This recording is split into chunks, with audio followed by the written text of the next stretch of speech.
Hey guys, today with the topic of emotional control. It doesn't matter if it's before, in, or after a relationship, if you don't have your emotions under control and you keep shooting them out into the world unfiltered according to the motto, be yourself, you have to be able to cry sometimes or have tantrums, then you get used to a mindset that reminds you more of children than adults. This is one of the most unattractive characteristics of a woman, especially for men nowadays. Even if you hear from them at every corner that the sensitive, emotional man would be so in demand, is just unfortunately absolute nonsense. Emotional I still let pass in any way. After all, you can also show your feelings unaffected and to bury completely in himself and simply give the emotional world of a stone to the outside makes neither attractive nor happy. What I'm talking about are emotional lapses that are triggered by situations that you may not have under control or were not intended. What distinguishes a man from a boy, among other things, is how he deals with stressful situations and how he solves them. You can no longer expect help from parents or consideration from everyone around you. The world is not a safe space where you can feel comfortable at all times. There should be one in the form of your comfort zone, but expanding it is the goal of an adult, both to be better able to deal with critical situations outside of your comfort zone, and to be able to handle them with a certain amount of composure. Of course, there are still situations that you have not been able to adjust to or practice. Very many, in fact. But they happen on the same level or the same, if you will, degree of difficulty. Hurdles to overcome. Both in reality and emotionally. If you are not mentally or emotionally on the level, you see problems in real tasks where actually none would be, if you would come into action. You make everything more difficult for yourself than it would be, because you would basically be able to do it. And this problem-solving mentality is basically what makes men. That's why we think more rationally than women for the most part. Because that's what we're made for, and it's a foundation that we have to have, or at least should have, as men. How do we develop it? Well, you can deduce that from what has been said. Leave your comfort zone and face new challenges and goals. Not necessarily impossible ones, but at least ones you had problems with so far.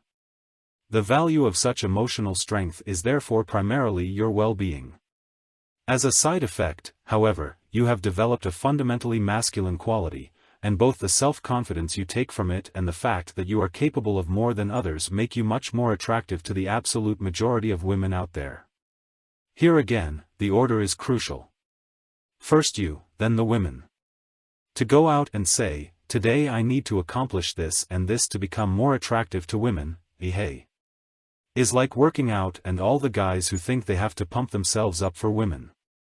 At some point it becomes relevant, but when you start seeing results, it's the men who surround you and ask for tips or want to look like you. So make yourself priority number one, and everything else will follow. Moving on, what else is meant by emotional control besides problem-solving skills and being unaffected in stressful situations? I mean, among other things, that you don't cry to the person whose feelings for you are tied to the perception of your masculinity. In German, if you have a problem that you can't solve yourself and you feel lost and you are not able to get out of it, then don't cry your ears off to your partner. Because again, who can't solve his problems himself and is dependent on others? Kids. And if we continue this thing, then the woman will subconsciously develop the thought, he can't even take care of himself, then how is he supposed to take care of me and possibly the children? It is normal to have weak moments, and not to allow or show any weakness at all would also be nonsense, that is simply part of being human.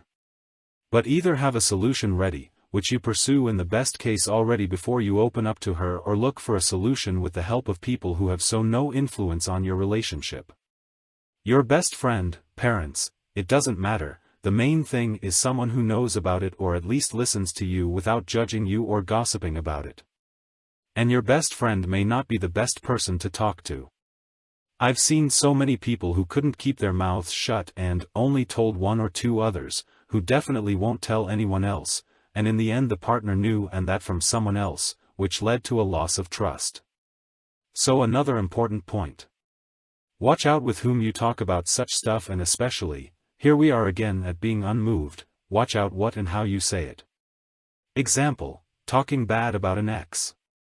On the one hand we have the quick throwing up about the subject, which may give you confirmation and seemingly calm again for the time being, but in the long run you have then given out details that are nobody's business. The other way around, you wouldn't want that either. B. You have dedicated your time to her and possibly lose yourself in thoughts about her again. And C. You should have your life under control and become unmoved, equanimous and thoughtful.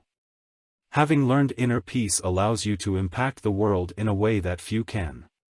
And to let everything out, just so that you can feel better in the short term, but which makes you look outwardly like a 16-year-old who has just blown his first 2-month relationship with a classmate. Yes, that damages your self-image just as it weakens your standing with others who notice it.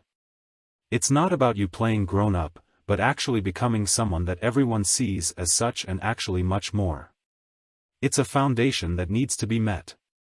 What good does it do you to reach positions that you set as your goal and then make a complete ass of yourself there? Best example, Donald Trump. That's how you come across, with the difference that he can't give a shit because he has the status and the money. But even with so much status and money, I wouldn't want to have such an image. Would you? Stoicism is a learnable skill in my eyes. But for that, you have to keep an eye on yourself and work on yourself. It's not for nothing that I keep saying that personality development and working on yourself and your life have to be the #1 priority in a man's life.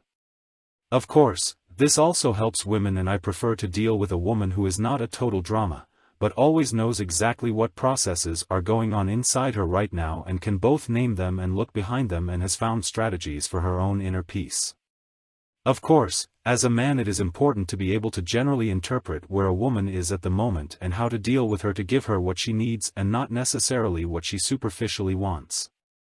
But this is only necessary as long as the woman cannot assess herself and therefore runs after what she wants and not what she needs.